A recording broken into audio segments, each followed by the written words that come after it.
or something like that, then they could take a payment there and then. But yeah, certainly what you said in terms of, yeah, you have the online gateway and you'd have the the other services. So great, thank you for that, Sarah. Thank you. So let's go Black Ink. So ink with a C. So what products or services do you think would be useful for your business, both now and in the future? Who's going to speak up for Black Ink? Someone else can talk. I did it last time. Okay. Who's representing Black Ink? Well, I don't mind. So Thank you, Charlotte. It was just predominantly we agreed to do it online through just a payment page, or maybe pay by link. But as we kind of want to sell in bulk, we'd probably do it online and not face to face. Okay. Unless we expand and then do it face to face and like get some shops going for what the thing. Yeah. If you're thinking about your growth strategy, so yeah, it sounds like so the payment page would be the most obvious thing for you to have, and pay by link if you wanted to make specific offers that didn't sit on your website that somebody buys through your website. If you've got like special offers and things like that. And yeah, probably you're not going to have, unless you decided that you wanted to have, say, a stand somewhere. So you've gone to a particular, if you're talking about high value clients, if you were offering something somewhere that they might be going to, some event that they might be going to, that you wanted to have a pop-up shop effectively, then you might want to have a mobile terminal for just for a short period of time to do that. Okay, great. Thank you, Charlotte. Well done on that one. And so that leaves us Petsy,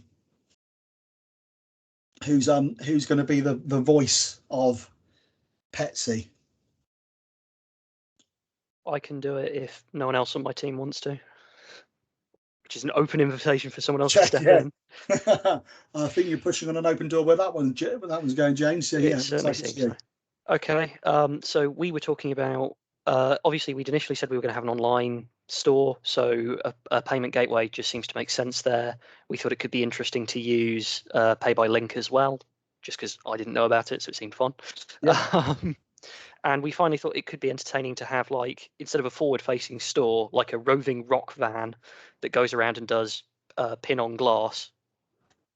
Yeah. And pays that way.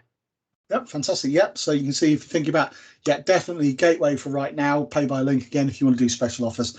And as you said, if you were going to take sort of payment face to face because you had a van out and about, a pop-up or that sort of thing, then having either a card machine, a mobile card machine, or pin on glass, depending on how much you're going to be using it and how much you're going to be doing, because we charge different things depending on what the service is.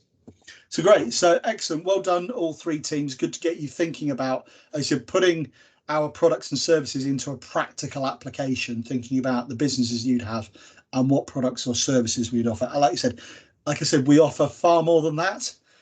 There are sort of ancillary products or services that we offer, which we'll touch on one or two of them as we get a bit further into the training session. But hopefully you can see, like I said, certainly from a sales perspective, whilst it can look really complicated for most customers, what you really need to be finding out for them and answering the question is, how do you want your customers to be able to pay you?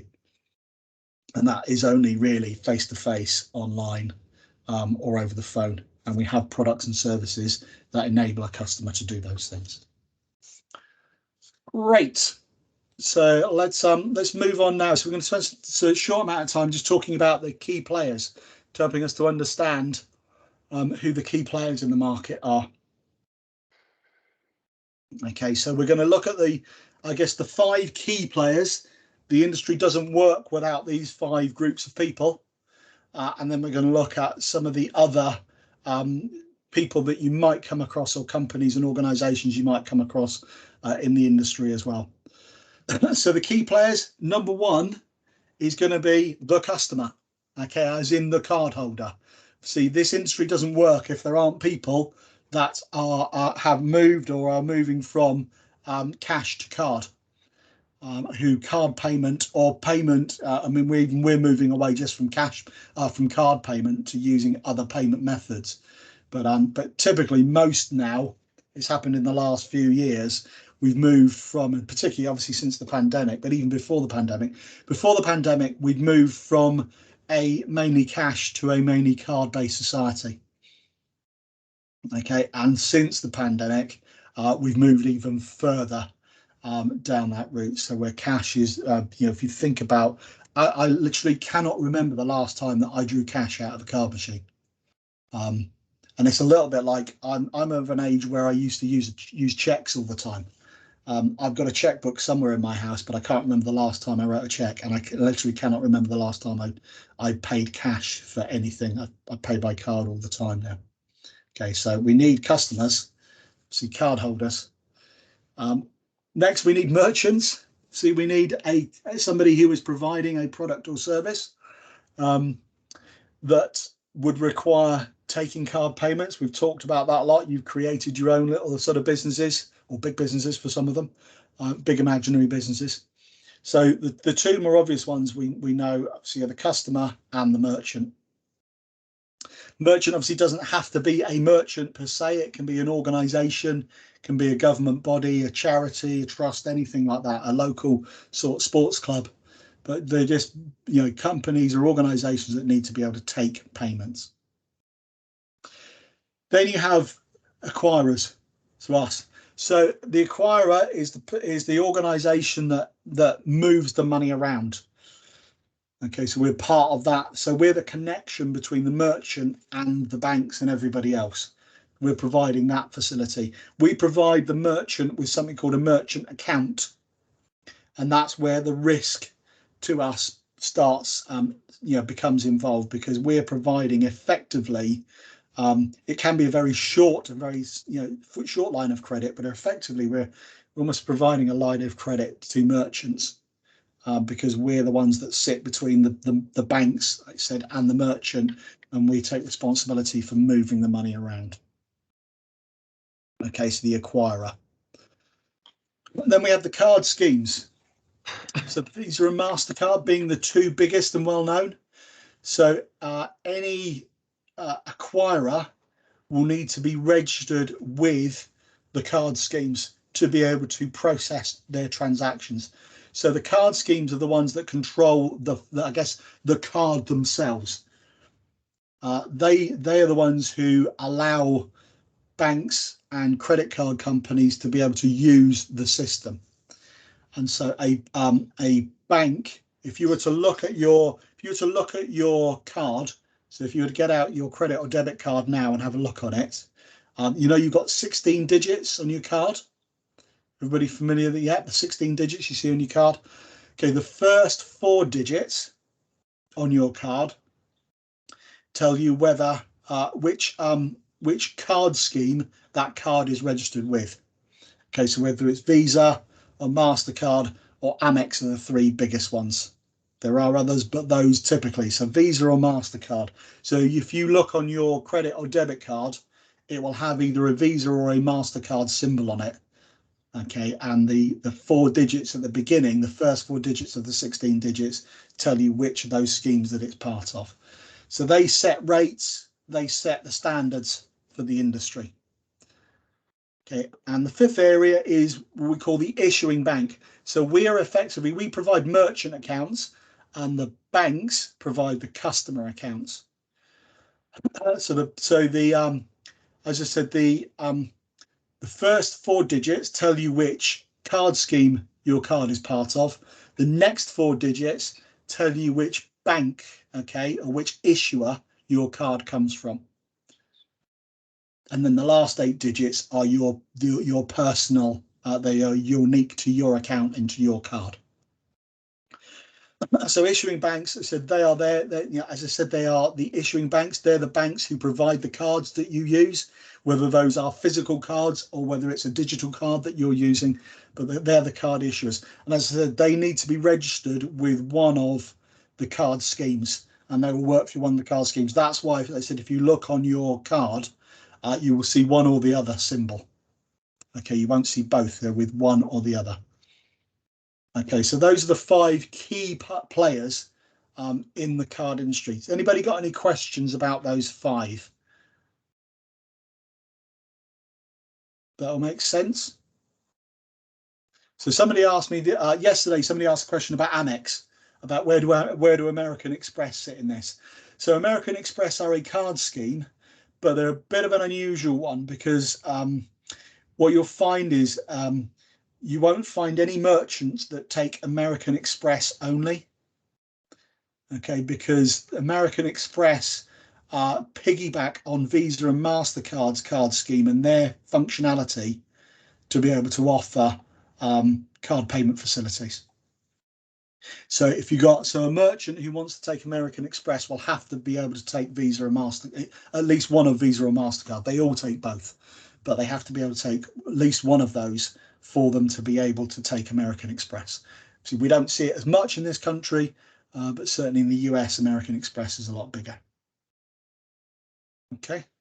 So those are the key ones. Like I said, without having those 5 groups of people, the industry couldn't work and doesn't work. So then if we look at what happens there, the customer doesn't pay anything to use those facilities.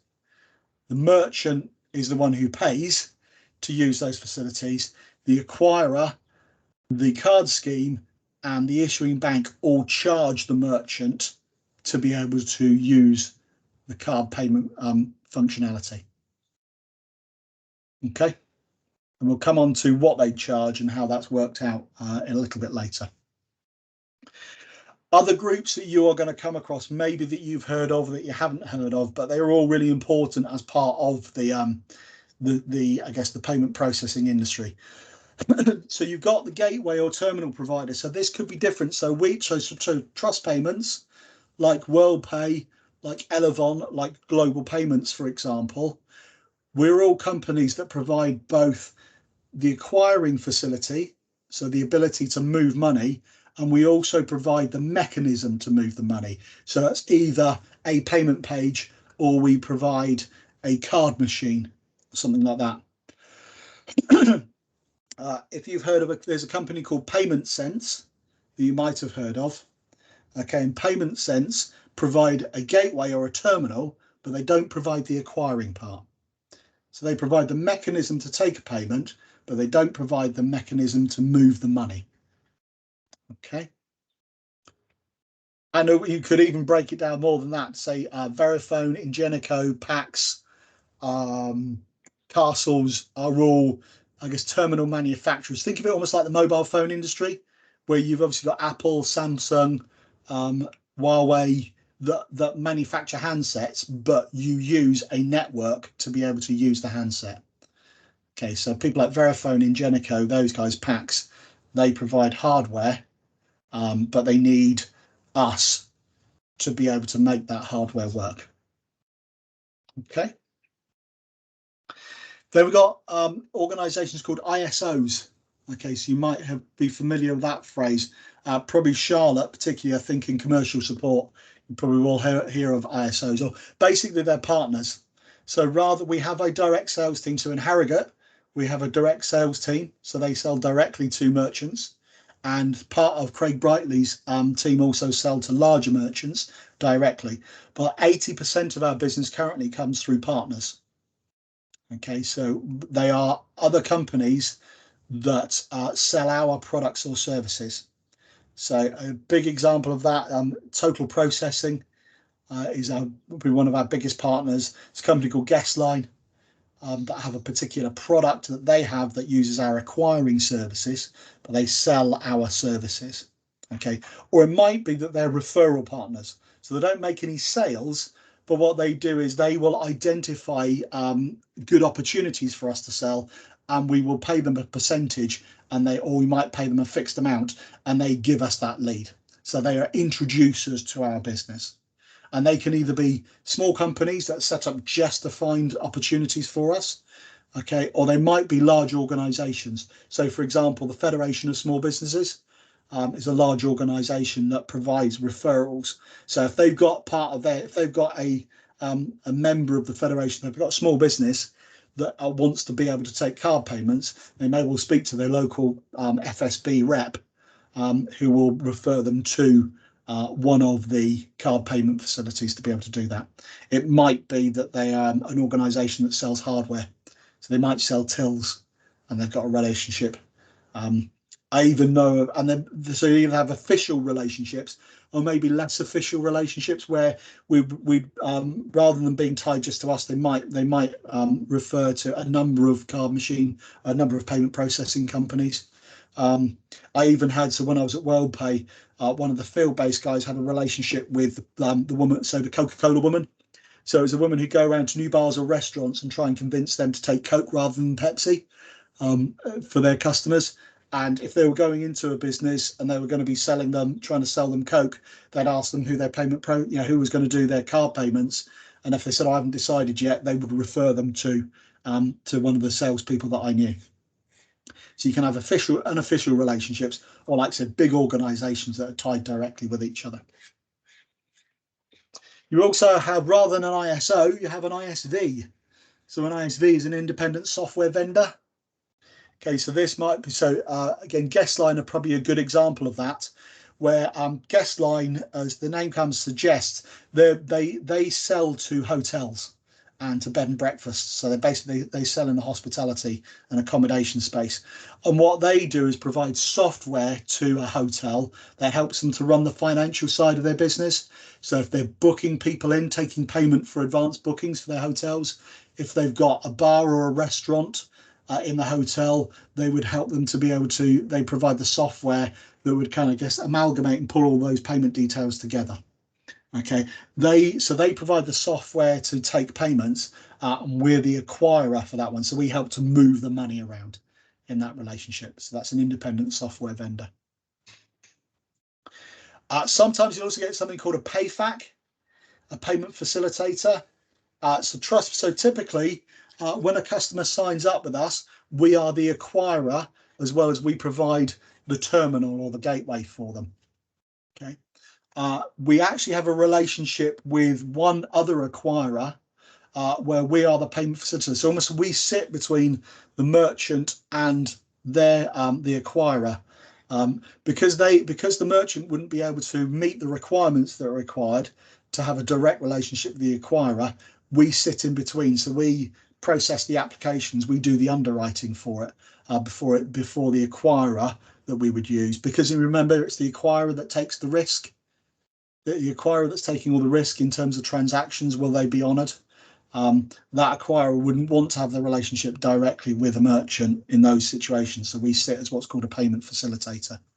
We sit between. So you've got the Financial Conduct Authority. So they're the government body that are responsible for all businesses that are involved in financial services, and we count as a financial services because we're involved with money. But it also involves, they're also responsible for things like insurance companies, payday lenders, all of those sort of loan providers, all of those sort of different facilities. The Financial Conduct Authority are the body that we report to. And so that's in the UK, it's the FCA, because we have a Maltese license. I don't know if you're aware of that, but our license to do acquiring at the moment is through Malta, and Malta have their own version. So Malta have the Maltese Financial Services Authority. So we have two bodies that we have to keep happy and prove to them that we are doing the right things. Now, within the Financial Conduct Authority, because that's so big and it covers so much, they have I guess a sub body that sits within there, which we report directly to, and that's called the Payment Services Regulator, or the PSR. So you might hear of them. So the Payment Services Regulator, again, is specifically set up to monitor the industry, to make sure that that merchants and customers are being charged fairly, that their contracts are not too wordy.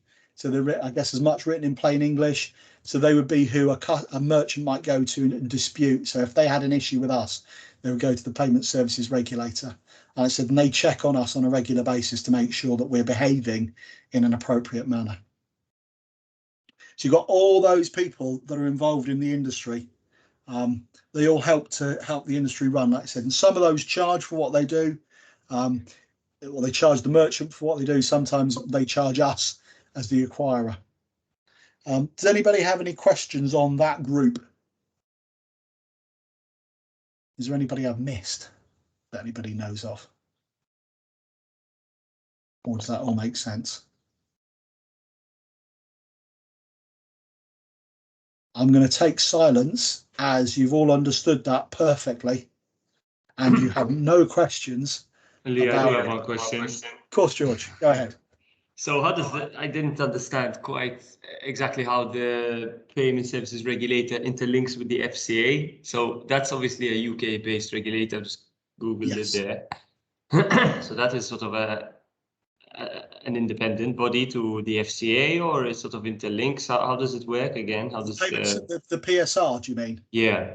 Yeah, so the payment service regulator sits. So because, like I said, the financial conduct authority, because financial services is such a massive industry, particularly in the UK, obviously it's our biggest generator of revenue. That's what we've become the expert of in the world, isn't it? About financial services. Because financial services is such a big industry, what they've done is broken down the industry into, I guess, sub-industries. So the payment services regulator is part of the financial conduct authority. Okay. So it's the arm that regulates payment services for PFC. That's right. Yeah. Okay. Yeah. So that's the one that arms it, but it reports into the financial conduct authority ultimately. Okay, understood. Yeah. Okay. Yeah. Thank you for that question, George. Any other questions? If not, we'll move on to the next part, which is about, we're going to look now in, I guess, in detail at transactions and how they work. So what actually happens. So for me, I said I've been in the industry for about 9 or 10 years now. So I used to work with WorldPay. They were a client of mine, and then I became an employee at WorldPay. But when I first started working in the industry, I just had no idea of how it works. I thought that if you set up a business, that your bank gave you a card machine, and that I didn't realize that you had to pay for that service. I thought you just got it for free. Okay, anybody else sort of think it might have been the same before they started working in the industry? Charlotte, I can see you nodding. Yeah, so I said, just don't understand how it worked, or even how a payment worked. What happened, when I put my card in the machine and when I tap it, what happens next?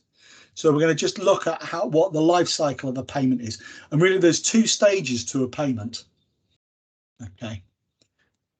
So we're going to look at authorization, settlement, and we're going to touch on chargebacks. We're not going to go into it in detail because it's quite a complex thing to look at, but just so we understand what's going on there. So the first stage, as you remember, I said there's those 5 people. There's 5 groups of people that are essential to the industry. If we don't have those 5 in place, the industry doesn't work. So if we like, nicely demonstrated by the icons that we have. So we obviously have a cardholder, a customer, we have a merchant, we have an acquirer, we have a card scheme, and we have an issuing bank, those 5 bodies. So let's have a look and see what happens. So a customer, let's use a face-to-face transaction because it's the simplest one to explain. So the customer uses their credit or debit card to pay the business. You go in, you pick up those pair of trainers, you go to the till, they stick them in a bag for you, they tell you what they cost, they bring it up on the till, you tap your card. Well, actually not for a pair of trainers, you're going to be tapping a card, aren't you? You're probably going to be using your chip and pin, but anyway, you're going to be using your card to start the payment process. Okay, the merchant then uses their terminal. So the terminal captures your card details, okay, and the transaction amount, and it forwards it to the acquirer. So Trust Payments as one of the acquirers. Okay, so it comes to us. Okay, we then convert that information into an authorization request. Okay, and we forward that information to the card scheme. Okay, like I said, we deal with all the card schemes. So it could be Visa, it could be it could be MasterCard, it could be Amex, it could be one of the other ones that we don't see as much in this country, but basically it could be going to any of those card schemes. Okay, the card scheme then takes that authorization request and routes it onto the issuing bank. Okay, so it's flowed through the system back to the bank that card holder that card issued. So if you bank with, let's say you bank with First Direct, for example, that's gone back to, it's actually HSBC who control First Direct, has gone back to First Direct. Okay, what First Direct will do is they're going to verify the information and they're either going to approve it or deny it. So what do you think the bank is looking for when the information goes back to the bank? What are the bank looking for to decide if it's going to approve the transaction or deny it? There are available funds. Yeah, are there enough funds, George? Yeah, definitely. Are there enough funds? Somebody else going to say something? Yeah, I said the same thing. Okay, yeah. So is there enough money in the account, or is there enough headroom, as I would call it, on the credit card? Is there enough credit on the credit card for this payment to be made? What else are they going to check for? Where the money is going. They're not so worried about where the money's going. I mean, they might be interested. They record it, but they're not too bothered about where that money's going to be going. There's something else they're going to be checking.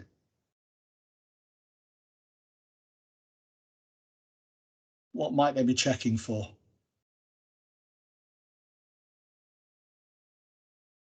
Think about that pub in Newcastle, that convenience store in Newcastle. If the card's being reported as stolen, maybe. Yeah. Has the card been reported as lost or stolen? Has anybody ever lost their card? Yeah. Yeah. And what do you do when you lose your card? Call the bank and try and get it cancelled. Yeah, you phone the bank, and the bank will either suspend it nowadays, won't they? They can suspend it, or they'll cancel it. Or maybe we get a call. I did the other day. I got a call from my credit card company say, do you recognise this transaction? No, I don't. All right, sounds like somebody's trying to commit fraud, so they might send me a new card. Okay, so they're going to look, see, has this card been reported lost or stolen, and is there enough money in the account to be able to, or on the credit card, for you to be able to make the payment? Yeah. If it's happy that it meets those requirements, it will send an approval code back.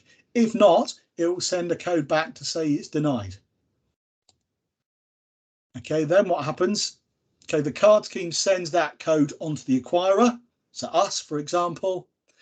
We then send it to the terminal, and the terminal confirms if the transaction is approved. If it is, a card receipt is issued, and the sale is complete. Okay, so that's the transaction. That's the authorization life cycle. How long does that typically take?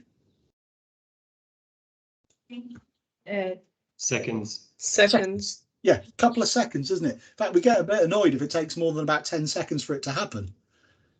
Oh, and it gets all a bit embarrassing, doesn't it? Where the sort of, the merchant sort of stood there sort of saying, oh, I'm really sorry, it's running a bit slow today. But it's just got to go through all those checks. It's got to go from the terminal to the acquirer, to the card scheme, to the bank, back to the card scheme, back to the acquirer, back to the terminal. And that normally takes 1 to 2 seconds. Okay, so that's the first stage. No money has moved at this point. All that's happened is that the system has gone through and checked that there is enough money there and the card is okay to be used. Okay, no more than that's happened at this point. Any questions on that bit so far? Does that all make sense? Yeah? Yes, thanks. Okay, right. So the next stage then is settlement. So again, the same 5 parties are still involved. This is where it starts getting probably a little bit not complex for us, but it gets more complex for the system. Okay, so at the end of the day, whatever that merchant's day is, all of the transactions that are taken for that day are sent to the acquirer. So basically what's happened is during the day, there's been all these authorization requests that have gone out and come back. Okay, at the end of it, that merchant is going to say, there's a block of maybe 100 transactions that have been authorized today. I'd like the money for these, please. So it sends the message onto the acquirer at the end of each day. When the end of the day is depends on, it's normally about sort of around the end of the day, so sort of midnight time. Okay, but it might be different. So if you're running a nightclub, they can move the end of their day to a different part of the day because actually they know that we're going to be taking transactions till 2-3 o'clock in the morning, so they can move when their end of day is. But normally it's around midnight for most businesses. Okay, so at the end of that day, all the transactions go onto the acquirer. The acquirer then looks at that information and says, okay, we've got these 100 transactions that have come through. And looking at them, some of them are Visa cards, some of them are MasterCard, some of them are Amex, some of them might be others. Diners Club, whichever those are. I'm not going to see so many of those. And what it does is then separates those transactions out and sends them to the appropriate card scheme. So it might be that there's 40 transactions for MasterCard, 55 transactions for Visa, and 5 transactions for Amex. So we as the acquirer are going to split those transactions up and push them to whichever card scheme that that card is part of. Okay, so we do that bit. But don't forget, what we're also doing is that merchant sent us their transactions for the day. We've also received hundreds of thousands of transactions from all the other merchants that we've got. So we've kind of lumped all of those merchants together. So not just their 1,000 or their 100. We could have 100,000, a million transactions that have gone through that we've got to separate out and say, right, those ones need to go to Visa, those ones need to go to MasterCard, those ones need to go to Amex. So we're kind of combining everybody's transactions and putting them through at the same time as this merchant's transactions. Okay, the card scheme, then look, don't forget, so we've read the first 4 numbers on the card and said push it there, push it there, push it there. The card scheme is going to look at the next 4 digits. It's going to one check and say, are these our transactions? Yes, they are, because they've all got the right 4 digits. Then they're going to say, right, what are the next 4 digits? Because that determines which issuing bank it's going to go to. So again, they're not just taking Trust Payments transactions, they're taking WorldPays and Elevons and Global Payments. They're taking all of the acquirer's transactions for those days, sorting through them and saying, right, they're our transactions, they belong to one of our cards, and they belong to one of these many issuing banks that we do business with, because they do. So they'll then push the transactions onto the appropriate issuing bank. Okay, so this merchant's transactions are now in amongst millions and millions of transactions that are going through the system.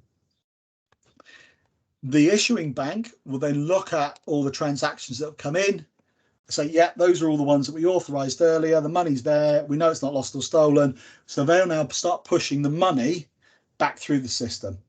So the issuing bank will then send the money, all those billions of, let's call them pounds, billions of pounds for all those different merchants all start going back, and they'll send them back to the card scheme that they are part of. Okay, so if it's, let's say it's First Direct saying, yeah, there's 1 million transactions, there's 50 million pounds in there, we're going to push 50 million times back to Visa, because Visa is our card scheme. Visa get all of that money back from all of the issuing banks, and they then send the money back to the acquirer, whichever the right acquirer is.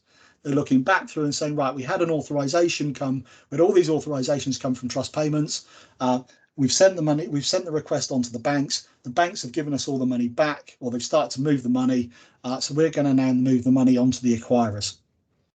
Okay, so card scheme sends that back to us as the acquirer.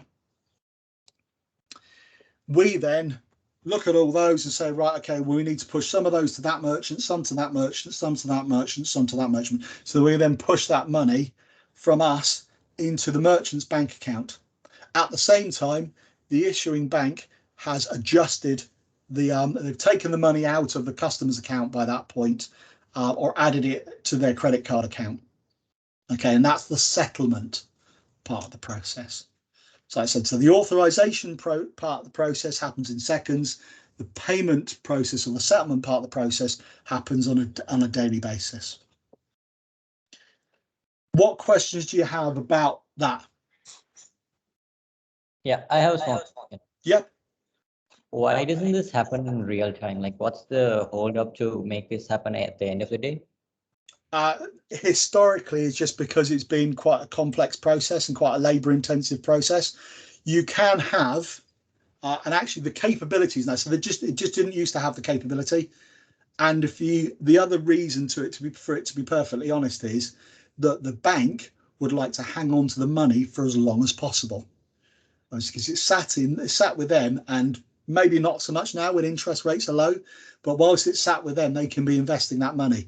And if you think about the stock exchange, if you can hold money even for seconds, if you think about how much money a bank is holding, an issuing bank is holding, it's holding billions and billions of pounds. And if it can hold that for an extra half a day, it can be investing that money, moving it around, making more money itself for it. So it's using it to reinvest it and then releasing it at the point it has to release it. You can get speedy payment So some merchants, some acquirers offer it. Some customers have to pay for it. Merchants pay for it, but you can get same day settlement. You don't have to wait to the next day. Typically, the settlement can take anywhere between 1 to 4 or 2 to 4 days. Typically, depending on the type of business. So I think it's SumUp. SumUp only pay out because they tend to deal with smaller payments. SumUp will only pay or they'll only push the payments through the system when the customer has spent a certain amount of money. So it might be, say, £30. If they've not spent £30 today, they've not had £30 in transactions, they won't start the process until there's 30 quid has moved. For them, because it means they're processing less transactions, which means it keeps the cost down. So their cost of their service is lower. So they charge less, but their cost of their service is less as well. And that's how they can do it. Does that answer the question? Okay, cool. Other questions? Well, that all makes sense to you. So like I said, that's the way it works. So like I said, typically it's 2 to 4 days between the customer making the payment. We might see the money come out of our account the next day. So that's what we typically see, don't we? We might see a pending. If you were to go onto your banking app now, if you'd spent something today, you'll probably see a pending transaction on there today, and the next day the money will have come out of your account. So it can be next day that it moves. Sometimes it takes a bit longer, again depending on weekends and everything else like that, that can slow payments down. I don't know if you've ever noticed it, but if you pay by credit card or by debit, let's use debit card. If you pay by debit card on a Saturday, it doesn't come out of your account until the Monday. I don't know if you've been poor enough like I have, but that's helped you on certain occasions. Like checks, you used to write checks. You know that checks wouldn't get cashed until the Monday. So if I write a check on a Friday afternoon, I know it won't be Monday until the money comes out. If it's getting to the end of the month, just before payday. Don't suppose anybody else has lived like that, have they? He says, smiling. There's a few smiles there and shaking of heads, but I don't believe those people shaking their heads. Okay, so that's the way it might work. So typically, like I said, it's 2 to 4 days before the money goes in. On what occasions might it take longer for the money to appear in the merchant's account? There's a couple of people on this call who should know the answer to this question.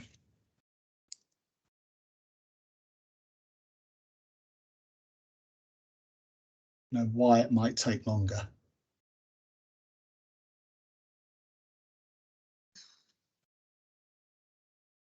Maybe it was a large transaction. Yeah, not typically that. It's not typically a large transaction, although sometimes they can put a bit of an alert.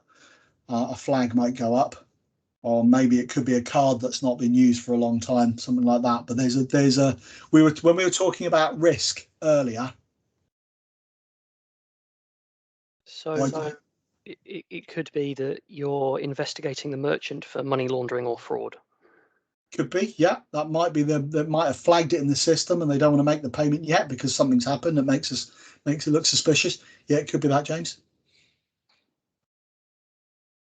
What other reason might there be?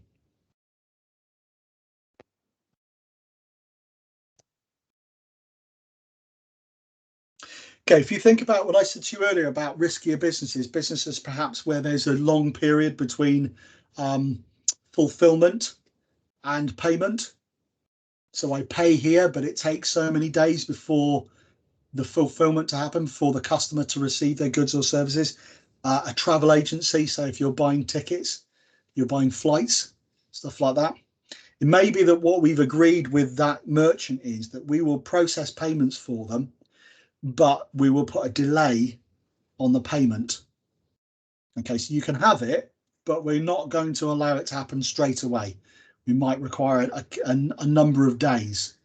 Or it could be what we want to have is to create a reserve.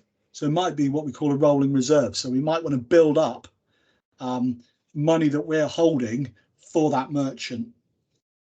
Okay, now they might be willing to do that because actually if they don't do that, they can't take card payments and therefore they can't do business. Okay, so it could be that the merchant owes us money, which we'll come on to in a minute about what we charge for. It could be that they owe us money, and so actually what we're going to do is we're going to take some of that money ourselves until there's enough money that's gone through their system for us to be able to release the rest of the funds. I said, typically for most businesses, 2 to 4 days, they're going to receive the payment. They can receive it quicker than that. They often have to pay for that facility, to pay extra for that facility. It may be sometimes, like I said, that the payment takes longer, which could be, like I said, there's some question mark about whether it's fraud or because we've got a deal in place with them that we delay the payment to protect us or to reduce the risk of there being a disputed transaction. Does that make sense to everybody? You all happy with that? I'm seeing some nods. That's good. Okay, chargeback process. This is where it gets. I'm just having a quick look at my sheet and saying, do I want to explain this or shall I get some? No, I won't ask somebody else to explain it. But we've got some people in the room who understand how this might work.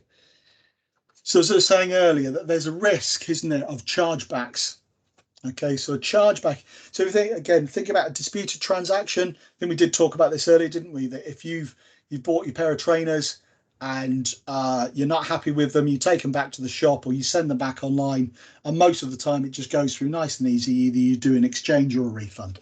Okay, everybody's happy. Well, say everybody's happy. The customer's probably not, the merchant's probably not that happy really, but they will do it because they recognise it's good customer service.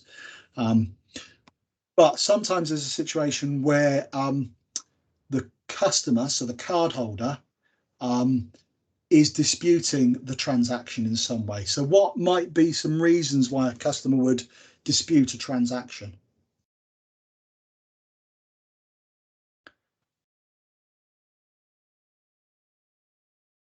They didn't receive their goods. Yeah, absolutely. Yeah, that's absolutely right. Yeah, they might not have received the goods they're expecting to receive. Thank you for that. So if we think about particularly right now, we've all kind of got used to being to home delivery, haven't we? During sort of various lockdowns, you know, sort of the Amazon warehouse that's near me were delivering something like 90,000 parcels a day in the Exeter area where I live.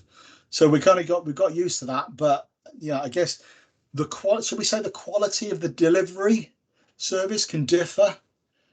Yeah, if it's the postman and it's a parcel, they tend to knock on the door and wait for you. And if you don't answer, they'll take it back to the local post office and you pick it up from there. Whereas, say, some of the other courier companies might leave it on your front doorstep. You know, ideally, you'd like them to leave it perhaps in the garage or in the shed or something like that. But I've certainly seen people where there's just been a parcel left on the front door on a main road that anybody could have walked past and picked up. So I, as the customer, might say, well, I never received that. Okay, and the merchant has got to decide whether he's just going to refund your money. I'm going to assume that that's correct, or I'm going to dispute it because I know it got delivered. Okay, I know it got delivered, so I'm not going to refund you, and that's what we call a disputed transaction. What other reasons might I dispute a transaction? The item could be faulty. Yeah, the item isn't what I asked for. You say it's been delivered in perfect condition, but when I've got it, it's got a hole in it or where it doesn't work, those sorts of things. So I might say as the customer, I'm not happy with the product that you've given me, but the merchant might say, well, when I sent it out, it was fine. Yeah, so is it that the product was faulty or is it that you've broken it when it's arrived and now you're trying it on? So they've got to just make that decision. There's also something called friendly, what I think we call friendly fraud, which a merchant might have to deal with, particularly online, particularly where gaming is concerned. So if you think about online games, what might be a circumstance there that could lead to a dispute?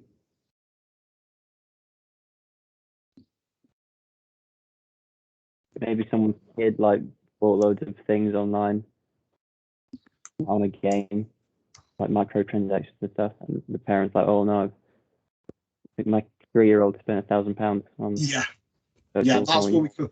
Yeah, that's something I've learned. So yeah, absolutely right, Jim. Yeah, so it's those where somebody has, you know, a kid has you know, they're playing Fortnite, they've made some sort of in-game purchases because their parents had to register their credit card with it for them to be able to play the game in the first place online. And yeah, I said the parent gets their credit card bill and sees there's £1,000 worth of in-game purchases that have gone on there. It's kind of called friendly fraud. That it's not really something I learned actually when I was researching for this training session, is that it's, you know, nobody's done it deliberately. It's more of an accident, but it kind of counts as a fraud or a chargeback. So the customer might say, well, I didn't authorize these payments, and the merchant might say, well, yeah, but you signed up for it, you gave us your card details, it's not our fault if you've not controlled your child when they've bought these things. They may dispute that. They may decide just to refund it from a reputational perspective, because we know that that's the sort of thing that gets plastered all over the papers and all over the news, isn't it? When some parent got hit with a large bill because their kid was playing games and they used their credit card details on it. All of those things, like I said, lead to what we call disputes or chargebacks. Okay, so this is where the merchant, and actually I think it's something like 70, I can't remember if it's 72 or 76%, but certainly in the mid 70s of customers don't go back to the retailer first, they go to the issuing bank first. So you are far more likely, if you see a transaction come up on your banking app or on your credit card statement, and you think, well, I haven't paid for that, you're far more likely to go to your bank or to your credit card company first and say, I don't recognise this, or I didn't receive this delivery, or this product was faulty. You're far more likely to go there than you are actually to go back to the merchant and try and resolve it that way. The problem for the merchant where that's concerned, like I said, is that starts raising chargebacks.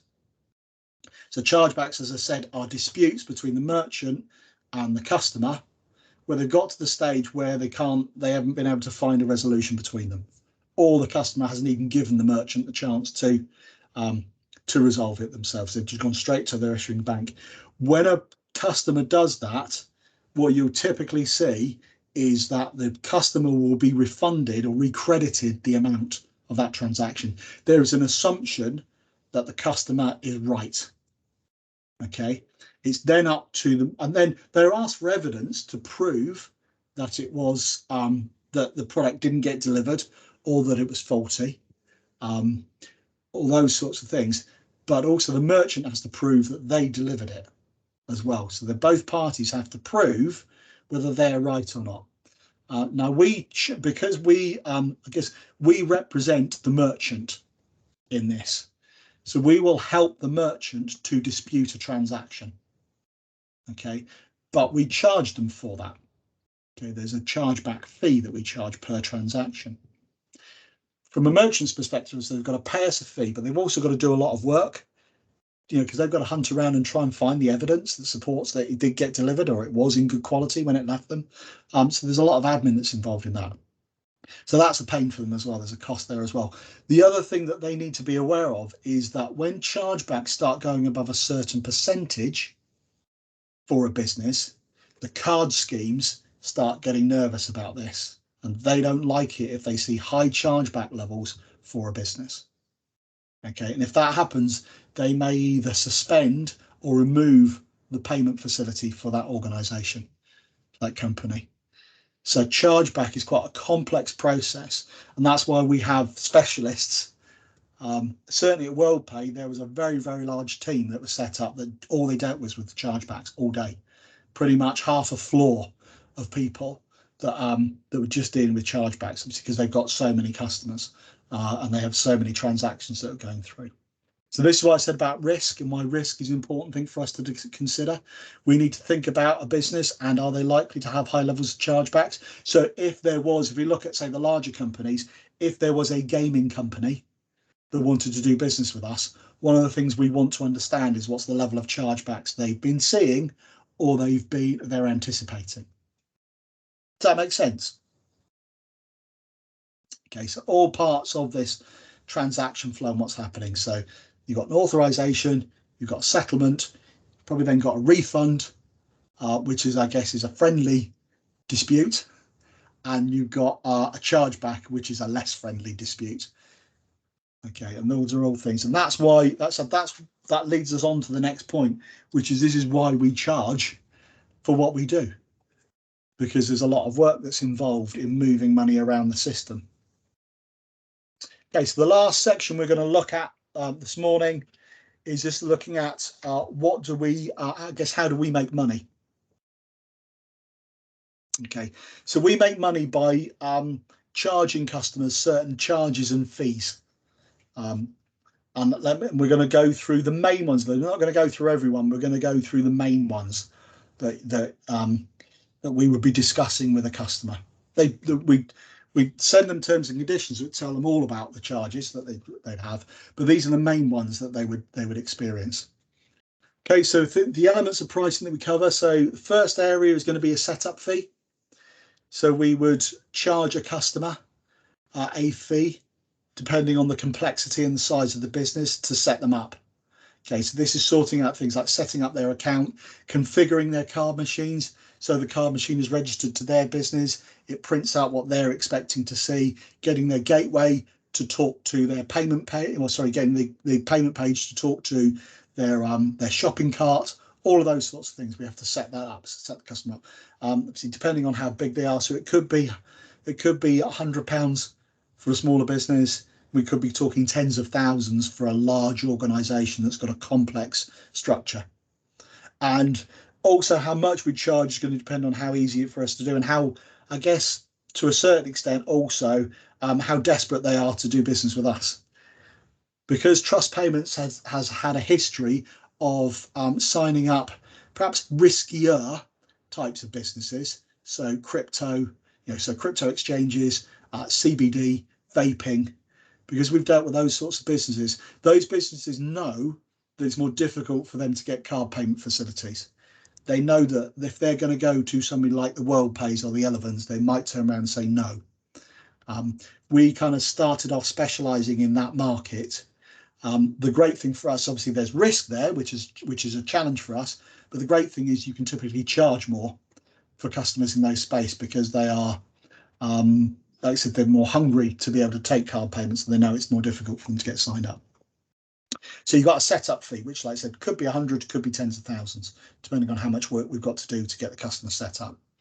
Then you'll have what we call a gateway or terminal rental. So card machines. So when you go into a shop and you use a card machine, typically that card machine has been rented for smaller businesses. Okay, they tend to rent their card machines, or even like chains of hotels.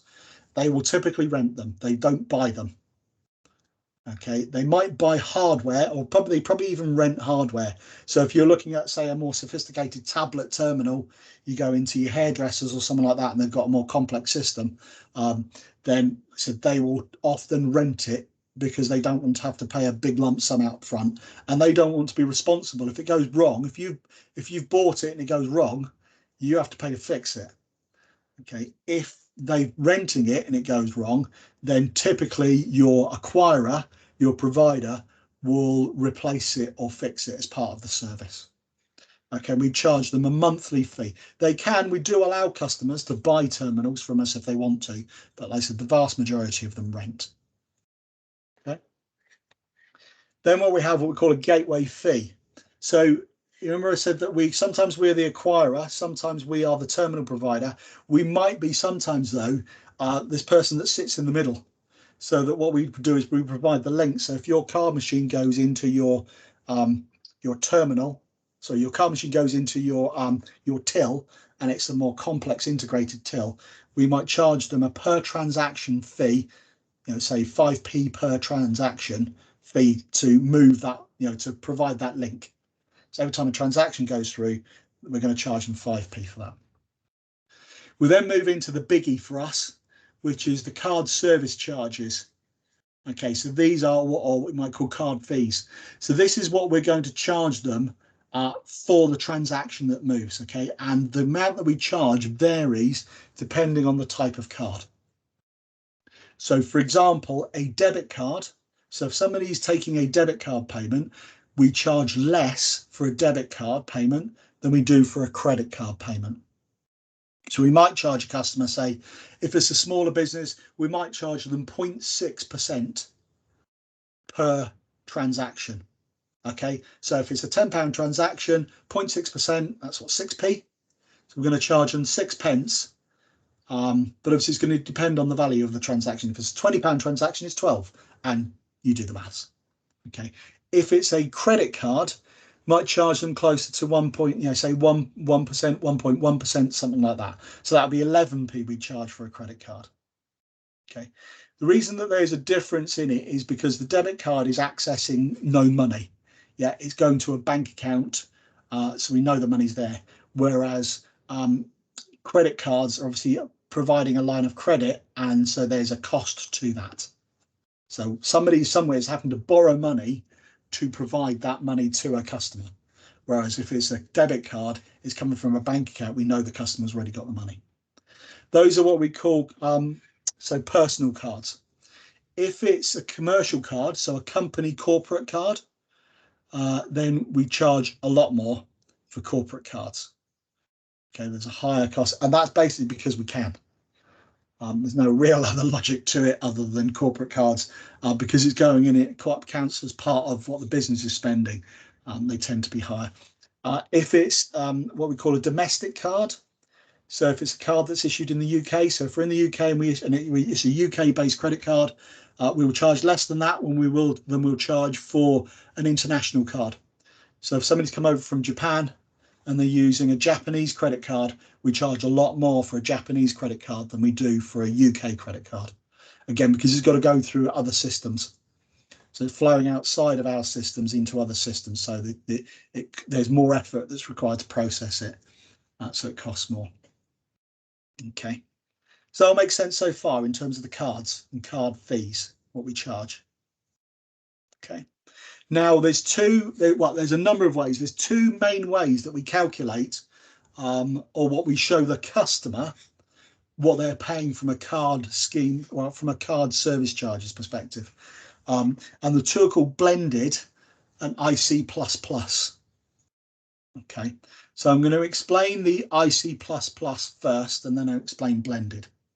So IC++ is a calculation that's done, and typically you see it for bigger businesses, for corporate businesses. Okay, anybody want to guess what the IC of IC++ stands for?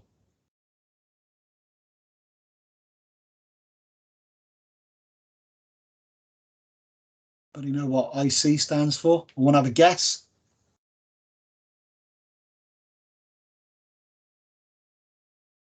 No, yes, yes, no. Okay, so IC stands for interchange. So this is the charge that banks make to each other for not make to each other. This is the charge that banks make for moving money between banks. Okay, so the issuing bank, if I'm taking money from, so if we don't tend to see this between consumers, by the way. So if I were to make a payment to Yasmin, for example, so we've all gone out for a meal. Yasmin said, "Oh, I'll pay for it and you can pay me back." It was very kind of you, Yas. Thank you for that.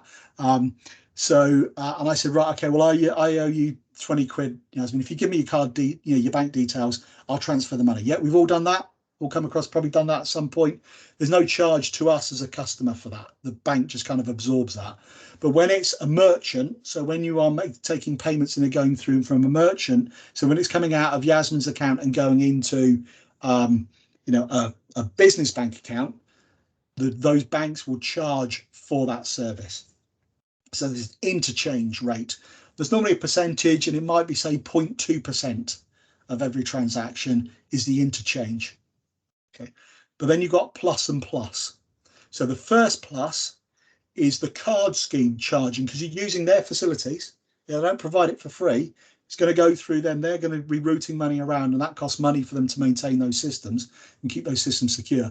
They charge a really small percentage. It might be 0.1% plus normally a pence. They might say 0.1% plus 1.5 pence per transaction. Okay, so that's IC. So IC is the interchange, is the bank. Plus is the card scheme. And then the second plus is us as the acquirer. So we'll add on a percentage as well, because again, we've got to provide all these facilities. We're providing all that. We've got to move the money around. So we might charge again 0.2, 0.3% on top of that. So you think you've got 0.2% from the bank, 0.1% from the card scheme, let's say 0.3% from the acquirer. So that makes up 0.6% plus a little bit extra in terms of the pence. So that's how the money, that's how the cost is made up. And when you look at a corporate business's payment statement, so when we send them out an invoice, you would see it split down into those 3 payments. So they might see £50 transaction, 0.2% issue, IC, and then an amount next to that, 0.1% card scheme, 0.3% acquirer. We break it down like that for them. So that's one way, IC++. You'll hear IC++ a lot, particularly on the sales side. And that's how we calculate what to pay and what we're going to charge a customer. On the other side, and this tends to be more for small businesses, we do what's called a blended rate. So a blended rate is, rather than saying, well, there's this 0.2 and 0.1 and 0.3, we would just say to the customer, we'll charge you 0.65%. The customer's statement just shows the transaction, the percentage, and the amount that they're paying. And that's because smaller businesses are less bothered or have less time or sophistication to start arguing and negotiating over the rates. They might negotiate over the rate overall, but they're not really that interested in, well, there's an interchange part and there's a card scheme part and then there's the part that we make money on. They really just want to know, what's it going to cost me?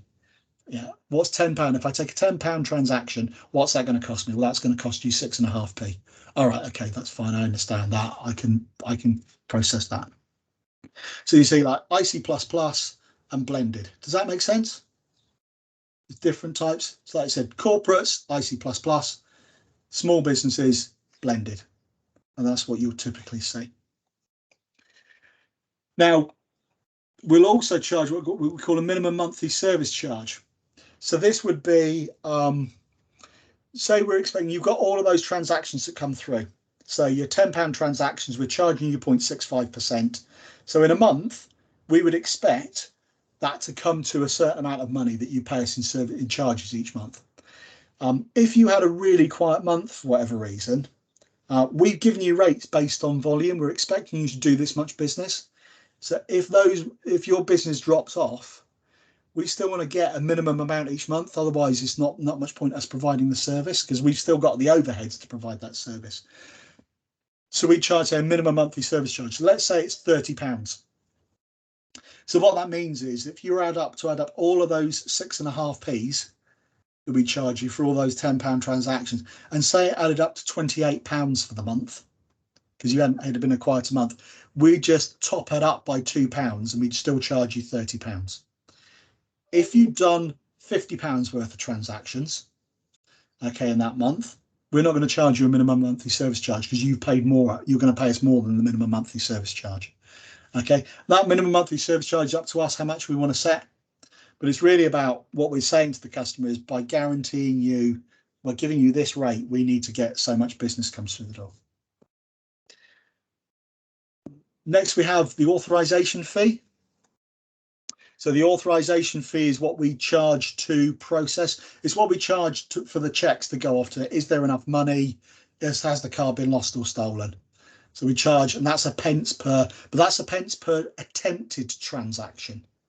So that's not, so if you've ever been into a shop where you've gone to buy something and you try to use your card and it doesn't accept your card the first time, but maybe it does the second or third time. You ever had that happen? And maybe the person's, oh, I don't know what's going on today. It doesn't seem to be working very well. Let's try it again. Let's try it again. Or they might then ask you, actually, have you got a different card? This card doesn't seem to be working. Can you try a different card? Okay. Every time you try and use the card, we're going to charge an authorization fee. So we look at an extreme. Say you go into a shop and you say, Mars bars or Snickers early, wasn't it? You've got in to buy you feeling a bit peckish. I fancy a Snickers bar. You got no cash on you, because we don't carry cash anymore. So you go in and all you're doing is you're buying a Snickers bar. Okay, you buy in, you give them your card, or you go to tap your card and it doesn't work. So they say, oh, do you want to try that card again? I tap again. Maybe you tried it 10 times because you really want that Snickers bar. Okay, think about it. That bar maybe costs 70 pence. We're probably going to charge the merchant like 0.6% because you did it on a debit card. So it's going to be less than a penny that they would pay for the transaction, but they're going to pay 10 times, maybe 4 pence per authorization. So that sale, that 70p bar, Snickers bar, might cost them 40 pence because we've kept trying to use the same card. So per attempted transaction authorization fee. Next one is refund fee. So if you bought those trainers, you bring them back, not happy with them, the merchant says, okay, well, I'll give you a refund. We charge a refund fee. So typically it's about 30 pence for every refund that we process. Doesn't go all the way back through the system like the other one does, but we charge it because we've still got to do some work to process the refund. Okay. So yeah, refund fee, that's per transaction. A chargeback fee, which we said is £29. Typically we charge a customer £29 every time we help them with a chargeback. So you can see why they might want to avoid that, because it can get quite expensive if we've got high volume of chargebacks. And that's £29. The transaction that's disputed might only be a tenner, or could be a fiver, could be a couple of pence. So we also have products or services that can help them almost say it's not worth disputing that transaction. It's going to cost you more in the dispute than it will do to do the refund. So I'd just do the refund on that one. So chargeback fee. And the last one of the biggies is what we call PCI DSS compliance. Anybody tell me what PCI DSS stands for? Here are our compliance. We've got compliance people on this call. Anybody know what PCI DSS stands for? Want to have a guess? No? Okay. So stands for Payment Card Industry Data Security Standard. Perfect. Thank you, George. Yes. So Payment Card Industry Data Security Standard. Okay. So really, so this is a compliance check. So this is to make sure, think of this like a food hygiene certificate when you go to a restaurant or to a cafe. Okay, but this is for card payments. It's basically what the merchant is saying. They get a certificate to confirm that they are complying with the rules where their size of business is concerned. So one of the rules might be that they don't, so if they are taking payments over the phone, that they don't write the customer's card details down and keep it anywhere. That the receipts, the till receipts that they get from their point of sale machine, that they keep them in a secure place. They don't just leave card receipts lying around the place. So it's a checklist they go through online. So a self-assessment questionnaire they complete, and at the end of that, if they've answered correctly to all of those questions, they get a certificate which we hold, and we charge them a monthly fee for that certificate. If they don't have the certificate, because they don't do the compliance check, we will still, for a while, we'll let them to continue transacting, but we will charge them an additional fee. So a compliance fee might be, say, £7.99 a month. Non-compliance fee, I can't remember what we charge now, but it's significantly more than £7.99 a month. And at some point, we're going to say, you need to get compliant, because if you're not, the payment services regulator will come on and tell us that you can't do business, and we all might get in trouble if we allow you to continue transacting, because we don't know what you're doing with your customers' card details. Okay, so PCI DSS compliance fee is the other one. So those are the main ways that we charge customers.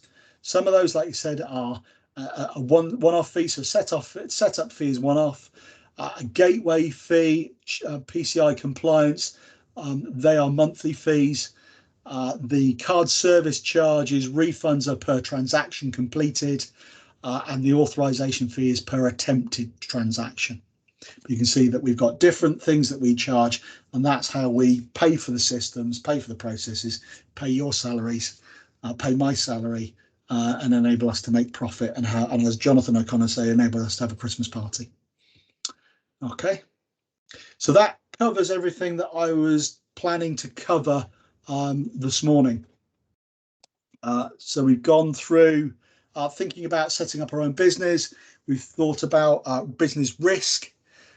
We've talked about transactions. We've talked about the transaction life cycle. We've covered quite a lot of ground this morning. We've talked about the key industry players. We've talked about what we charge and how we charge customers. Okay. Before we finish then, are there any questions that you've got? Lee, I have one question. Sure, George. And I think I can ask it from two angles. Particularly now with the lockdown, the pandemic, I started noticing that merchants were more willing to accept payments for transactions that had a low, cost amount. So you were mentioning the example of a Snickers. Yeah, that's just a case in point. How come merchants became more willing to accept such low transactions? Or on the flip side, why were they so against accepting payments below a certain threshold before? What has changed? What has really brought this change in? Obviously, fees and pricing have a big part to play, but I just want to understand what has brought us up to this point. Okay, so there's a couple of things that have happened. If I go back to when I first joined the industry, so it's a few years ago, but bearing in mind a lot of merchants have been around for a long time. It used to be that credit cards you were charged a percentage, but debit cards were charged a pence per transaction. So if you think about that, so if you're a type of business that mainly takes debit cards, so that would tend to be smaller payments, more, so people buying confection, so sweets, crisps, drinks, things like that, people tend to use their debit card more than their credit card. So those used to be charged on a pence per transaction basis. So if somebody comes in and we might charge, say for a small business, we would charge probably 30p a transaction. Okay, that wasn't unusual at all. In fact, often more than that, up to sort of 45p a transaction. That's fine if you're selling cars, where you're maybe, the customer spending thousands of pounds. But if you've got somebody coming in to buy a Snickers bar that costs 70 pence, and 30 pence of that is going in transaction fees, plus your authorization fee, which is normally another 4p. So over half of the price of your product that you were selling would have been going in fees. So for a merchant, they say, well, there's just no point. Why would I do this? That's why you used to see, it'd be like a minimum of £5. So we'll take a credit, we'll take a credit, debit card payment if you spend more than a fiver or more than a tenner. So a few people nodding, but you've probably seen that in the past, haven't you? Where it used to be, £5 minimum spend, £10 minimum spend. That's because most of the payments were debit cards, and because there was a fixed pence per transaction charge. Also, even though that's now moved to a percentage, so that's now moved to a percentage with debit cards as well, there's still this authorization fee. So they know that every time I take a payment, I've got a percentage transaction that I'm paying, but I've also got this authorization fee. And sometimes they can forget, or I think the savvy ones are aware of that, and they're saying, well, actually, I'm going to pay 4p plus the card charge for every payment, even if it's a small amount or not. I think one because they recognise if they didn't, then customers would stop using them anyway. If I've not got cash and you don't take cards, guess what? I'm not going to buy from you. So I used to have a barber's that I used to go to where they didn't take cards.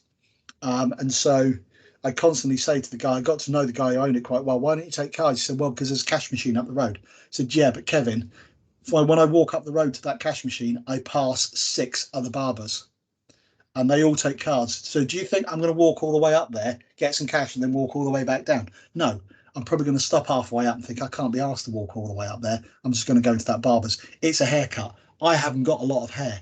It's not really going to make a huge amount of difference to me. So you kind of recognise that actually, taking cards, it's become the norm. I think that's why they're more willing to recognise if they don't do it, then customers won't go elsewhere. What they also sometimes forget is that they have to pay. So when you are taking cash, there's a couple of other things you need to think about, particularly if you're taking cash payments face to face. One is the insurance you pay. So business insurance is higher the more cash you hold on your premises. So the more cash you take, the higher your insurance premium. So it can lower your insurance premium by taking cards. You also don't need to make as many trips to the bank if you're taking cards as you do for cash, because there's not the cash there, I don't have to go. And also banks charge you to deposit cash. When you're a business, they typically charge you about 65p per £100. Well, that works out at about 0.65%, which is the same as we charge for a debit card transaction. So they've got the convenience of not needing to go to the bank so much. They've got less risk of robbery. They've got lower insurance premiums, and it's about the same price. Does that make sense? So these are all factors that have sort of played their part into arriving where we are today. So yeah, yes, okay. these have all influenced how we've got to where we are today. So essentially, it's not worth them accepting the payment for a Snickers bar, but because of these elements, they just go ahead and do so anyway. Yeah, they'll do so now, because if they don't, well, they lose the sale completely. They might say, you know, and if they're making enough, I guess if they're making 50% profit on a Snickers bar, it's worth doing it. If they're only making a couple of pence on a Snickers bar, then they might say, well, actually, it's just not worth us selling that little. And they might still have, so businesses can still have a minimum card. What they can't do is charge you under that. So they used to, businesses used to be able to charge you, say, £1. So if you want, so for every, if it was under a tenner, we'd charge you £1 for the transaction. Now they're not allowed to, but they can still set. They can still say they're not really supposed to, but they can still say a minimum spend to pay by card. But like so, most of them there's just no point anymore because so few of us have got cash that they just wouldn't be getting any business at all. So the practicality of it. Okay, understood. Okay, Josh. Thank you. Any other questions?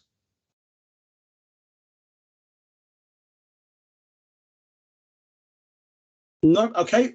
If you have no other questions, then that finishes the training session. Thank you very much for joining in, for asking questions, for getting involved. It makes it run a lot better. It's a lot more fun for me if I can see faces. So thank you all, so many of you, for having your screens on. It's lovely to see your faces. I know Michelle and I have been talking about some other things that we're potentially doing with you together, where I'll be sort of working with Michelle. So I look forward to seeing you maybe even face to face in the flesh at some point in the near future, if not maybe through this medium. So have an enjoyable rest of the day, and you are free to go. Thanks very much. Thank you. Thank Cheers. you. Thank you. Thanks. Bye. Bye. Bye.